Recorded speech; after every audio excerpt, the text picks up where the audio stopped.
Un intervalo de confianza es un rango de valores entre los cuales podemos afirmar que está la media poblacional.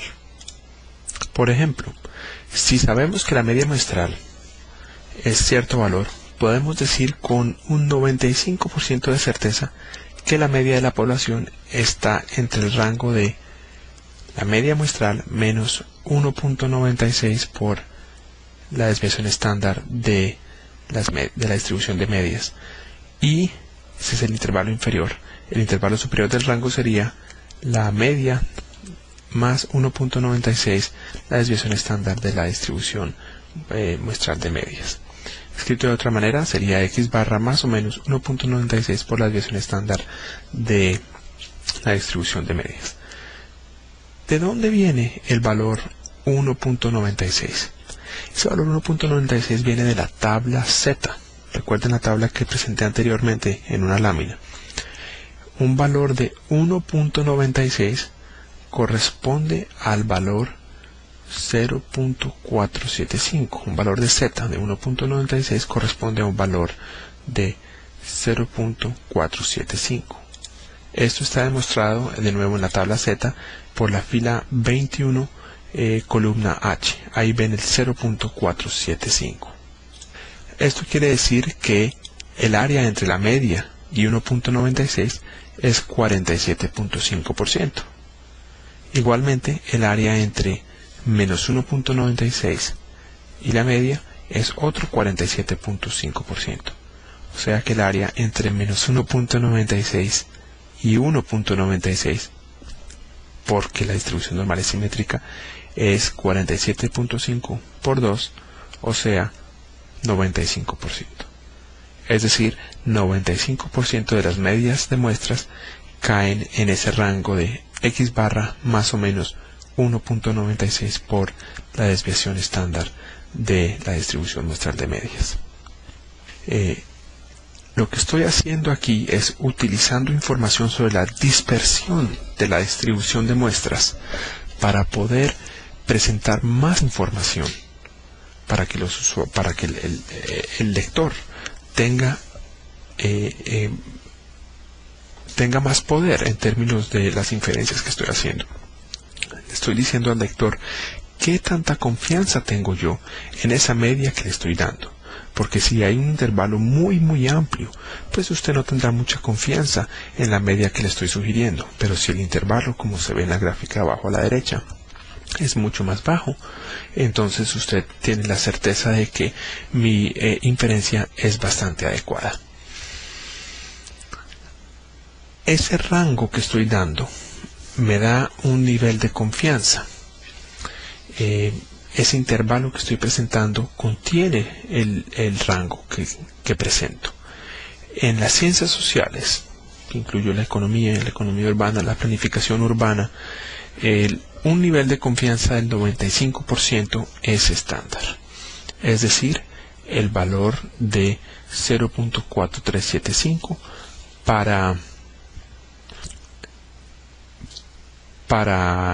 en la tabla Z, que nos da 1.96.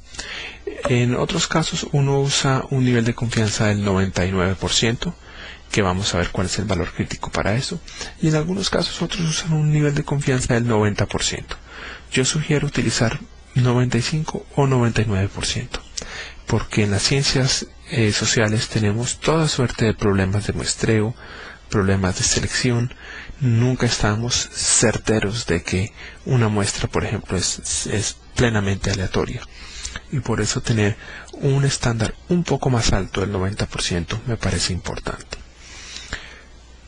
Si ustedes miran atrás, lo que estamos haciendo es utilizando el teorema central del límite o el límite central para construir los intervalos de confianza deseados a ciertos niveles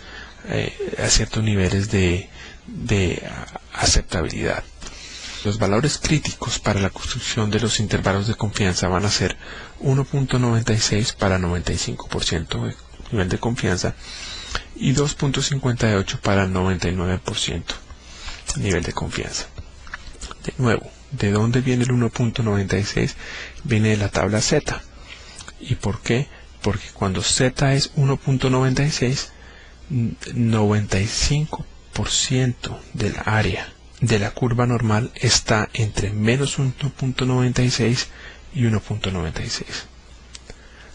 ¿De dónde viene 2.58? Ustedes miran la tabla Z, la normal estándar, 2.58 y menos 2.58 quiere decir que el 99% de la curva, del área bajo la curva normal, está entre menos 2.58 y 2.58. Quiere decir que en 99% de los casos la media de la población va a caer en ese rango que estamos dando de la media de nuestra muestra más o menos 2.58 por la desviación estándar. Y en 95% de los casos la media en la población va a caer en el rango dado por x barra más o menos 1.96 por la desviación estándar de la muestra. Ahora en términos un poquito más abstractos, x barra ya lo había presentado anteriormente, más o menos z sub alfa simplemente es el valor crítico de la tabla z, es decir 1.96 si se quiere un 95% de confianza, o 99% si se quiere un nivel de confianza del 1.96 si se quiere un nivel de confianza del 99%. ¿Qué es ese alfa que estamos presentando ahí? Ese alfa está ligado al tipo de error que se puede cometer. Es decir, si z es 1.96, quiere decir que en 5% de los casos va a ser posible que la media vaya a estar por fuera de nuestro intervalo. Es decir, está por fuera y nosotros pensamos que iba a estar por dentro en 95% de los casos. Es un error de lo que llamamos de tipo 1. Cuando estamos hablando de una proporción, igual es la proporción más o menos la z para el nivel de confianza deseado multiplicado por el error estándar. Vamos a hacer un pequeño ejemplo. Considere usted la distribución asimétrica tirada hacia la derecha que se ve en la pantalla. Piense que la media muestral es 14.46, el tamaño de la muestra es 40 y la desviación estándar es 1.34. Estime un intervalo de confianza del 95% para la media. Hay que tener en cuenta entonces para resolver este problema que la distribución de la población no es normal. Y sin embargo, gracias al tratado del límite central, al teorema del límite central, la distribución muestral del promedio sí lo es. ¿Cómo calcularíamos el valor? Sería x barra, o sea 14.46, más o menos z por 1.34 dividido por la raíz de 40. Eso nos da el intervalo de confianza. Si usted toma el intervalo de confianza del 95%, entonces el intervalo va a ser entre 14.04 y 14.87. Ese es el rango. La lámina 42 muestra gráficamente la distribución con la media que les di de 14.46, el tamaño de la muestra de 40 y la desviación estándar de 1.34 que presentaba anteriormente. La lámina 43 muestra un ejemplo similar. Igualmente, este es el estudio en locales comerciales con una muestra aleatoria de 400 locales, una media de 280.000 pesos o unidades monetarias por metro cuadrado, una desviación estándar de 85.000. La pregunta es construir un intervalo de confianza del 95%. Y ese intervalo de confianza entonces es entre 269.000 y 299.000. Entonces ustedes ya tienen una idea de cómo poder construir intervalos de confianza. Ahora en la lámina 44 vamos a hablar de otra distribución distinta a la distribución Z. La lámina 44 muestra que vamos a cubrir el tema de la T de estudiante. Pasemos entonces a la lámina 45. La T de estudiante viene de William Gossett, que era un analista en la fábrica de cervezas Guinness en Europa. Escocia. El señor Gossett se dio cuenta que la distribución normal se equivocaba, no era una muy buena aproximación cuando las muestras eran relativamente pequeñas.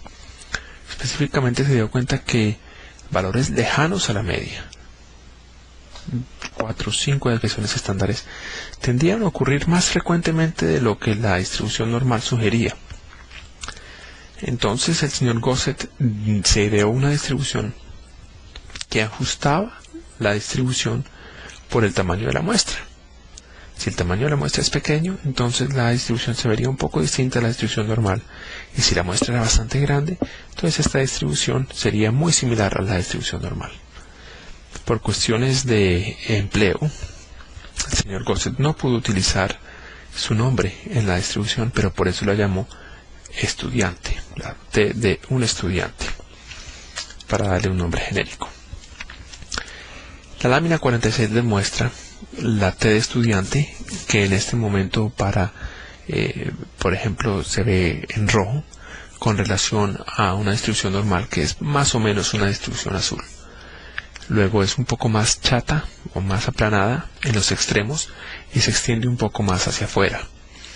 Si el tamaño de la muestra tiende a infinito, entonces la distribución normal va a ser la distribución T va a ser muy similar a la distribución normal. El ajuste que el señor Gossett propuso depende del tamaño de la muestra, y esto quiere decir, o estadísticamente hablando, se llama grados de libertad. Entre más información se tenga por una muestra muy grande, entre más grados de libertad haya, más similar a la distribución normal será la distribución T. Siguiendo a la lámina 47. Cuando hay muchos grados es mejor porque tenemos más información. Cuando hay pocos grados no es tan bueno. Para darles un ejemplo, si hay 1 grado de libertad, es decir, si tomamos una muestra de tamaño de 2 observaciones, hay que irse 12 veces más allá de la desviación estándar para tener 95% de las observaciones. Si por el contrario tomamos, digamos, 6 muestras, si la muestra tiene un tamaño de 6 observaciones, es decir, 5 grados de libertad, entonces a un nivel de confianza del 95% habría que irse 2.58 veces más allá de la media. Si se tienen 11 observaciones, es decir, 10 grados de libertad, habría que irse 2.23 veces más allá de la media. Imagínese usted que si tiene 50 observaciones, 51 observaciones, es decir, 50 grados de libertad, usted tendría que irse 2.01 desviaciones estándares más allá de la media. Comparen eso con la distribución normal. Recuerden que para tener 95% de las observaciones, usted necesitaba pararse en la Z igual a 1.96. Luego, cuando las observaciones se acercan a 50, 51, los valores son muy similares.